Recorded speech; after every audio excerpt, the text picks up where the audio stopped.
মানে আমি ল'ব লাগে সেইখিনি আমাৰ জিলাখনে প্ৰত্যেকটা বিভাগ আৰু বিশেষ কৰি যিবিলাক সম্বন্ধীয় বিভাগ সেইবিলাক কিবা মানে প্ৰিপাৰেশ্যন হৈ আছে নাই, কিবা লাগিব নেকি, আৰু নহ'লে অলৰেডি মোকাবিলা কৰিবলৈ ৰেডি নেকি, সেইটোৰ ওপৰত মানে ডাইৰেকশ্যন দিছে। আৰু মইতো নতুন মন্ত্ৰী হৈছোঁ, আৰু মন্ত্ৰী হৈয়ে মোক নলবাৰী জিলা আৰু শোণিতপুৰ জিলাৰ অভিভাৱক মন্ত্ৰী হিচাপে দায়িত্ব দিছে। যোৱাকালি মই শোণিতপুৰত গৈলোঁ আৰু আজি ইয়াত আহিলোঁ, আৰু ধুনীয়াকৈ আমি মিটিংখন কৰিলোঁ। আৰু মোৰ লগত মোৰ কলিগ মন্ত্ৰী জয়ন্ত মল্ল বৰুৱা ডাঙৰীয়া আছিল, যিজন আমাৰ নলবাৰীৰে বিধায়কো হয় আৰু আগৰ পৰাই তেখেতে মন্ত্ৰী হিচাপেও আছে। গতিকে গোটেই বিষয়টো জানে নলবাৰীৰ আগৰ ফ্লাডৰ চিটুৱেশ্যনটো।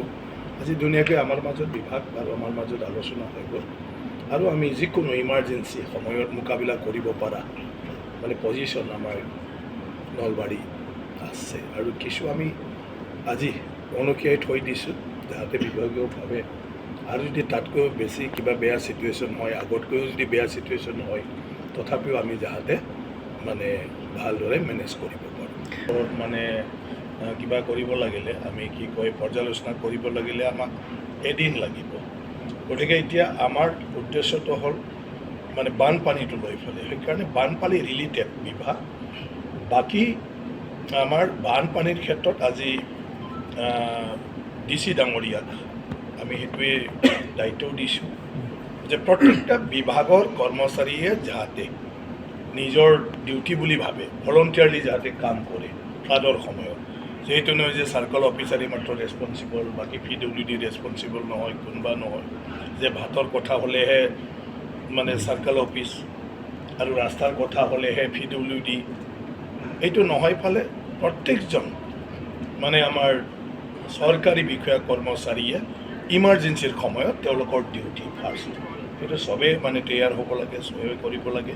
গতিকে ফ্লাড সম্পৰ্কীয়হে আজি আমি মানে গুৰুত্ব প্ৰদান কৰিছোঁ। বাকী নলবাৰী অলৰেডি বহুতো প্ৰজেক্ট লৈছে কৰিছে, এইখনো আমি য'ত মিটিং বহিছোঁ সেইটো নতুন প্ৰজেক্ট আছিলে, আজি সম্পূৰ্ণ হৈ গ'ল। আৰু আমি নেক্সট যেতিয়া বহিম পৰ্যালোচনা, তেতিয়া ডেফিনেটলি তেনেকুৱা কথাও আহিব যে আমাৰ নলবাৰীত এতিয়া আমি কোন কোন মানে কাম কৰিবলৈ হাতত ল'লে ভাল। আৰু অভিজ্ঞ চব ইয়াতে আমাৰ বিধায়কসকল, আমাৰ মন্ত্ৰী ডাঙৰীয়া আছে, এতিয়াতো তেখেতে ফাইনেন্স আমাক যি লাগে তেখেতে অৱগত কৰিলে আমি পাম, কিন্তু বিভাগীয়ভাৱে আমি জাষ্টিফিকেশ্যনটো দিব লাগিব যে আমাক সেইটো কিয় লাগে। চন্দ্ৰমোহন পাটোৱাৰী ডাঙৰীয়া আমাৰ বিধায়ক হয়, ছিনিয়ৰ হয়, বহুত মানে বহুবাৰ মন্ত্ৰীও হৈছে। গতিকে তেখেত আছে, আমাৰ নাৰায়ণ ডেকা ডাঙৰীয়া আছে, অলৰেডি আগতে বিধায়ক আছে, তেখেতে গুৱাহাটীকে চম্ভালি আছে, মানে গুৱাহাটী অথৰিটি তাত থাকি পালে। গতিকে অভিজ্ঞ চব, মই ভাবোঁ সেইকাৰণে নলবাৰী আমি মানে বহুত ভালদৰে আগবঢ়াই লৈ যাব পাৰিম, আৰু নলবাৰীক এটা মানে কি কয় নতুন ৰূপ দিয়াৰ ক্ষেত্ৰত নিশ্চয় আমি সক্ষম হ'ম। আমাৰ ইয়াত মানে যিখিনি আমাৰ মাজত কম্বাইনেশ্যন, আমি আগৰ পৰাই চবেই চা চিনাকি জনা মানুহ বিষয়াসকলেও, গতিকে কোনো অসুবিধা নাই। মানে মংগল কামনা কৰি আৰু ভৱিষ্যতলৈকে তেখেতে যাতে শক্তিশালী ৰূপে তেনেকৈ কাম কৰি যাই থাকিব পাৰোঁ, আৰু তেখেতৰ নিচিনা নেতা আমি সদায় যেন পাওঁ।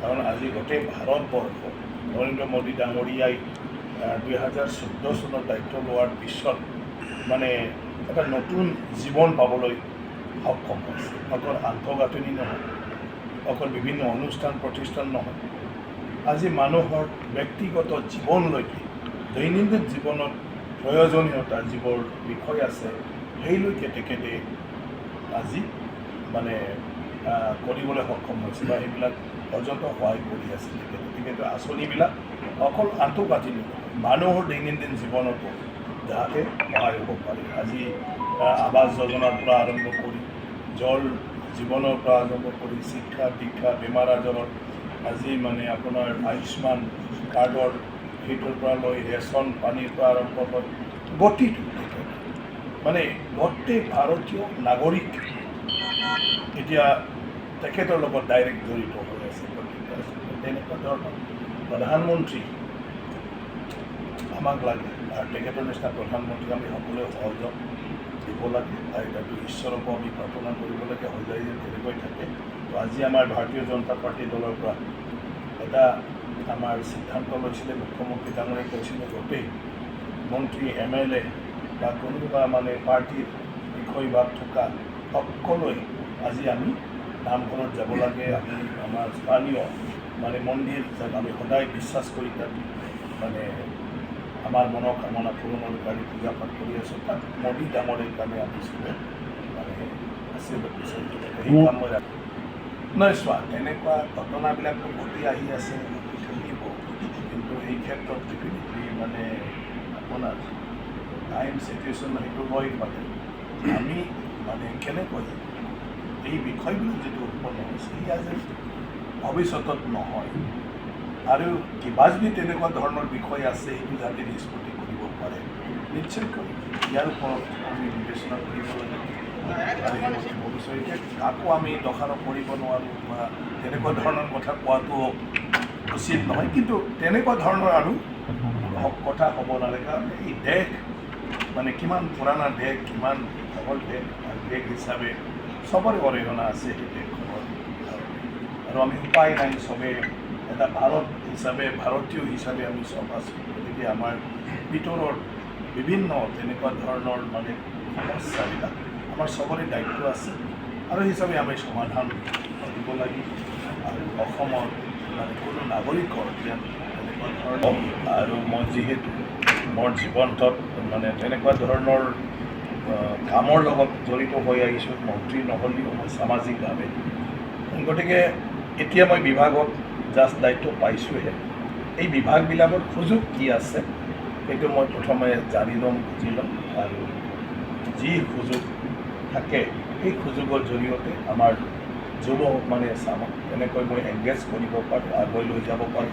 ক্ৰিয়াৰ পৰা আৰম্ভ কৰি কৰ্মসংস্থাপন মোৰ তাত স্কিল মানে এমপ্লয়মেণ্ট আৰু এণ্টাৰপ্ৰেনাৰশ্বিপ এই বিভাগটোও আছে।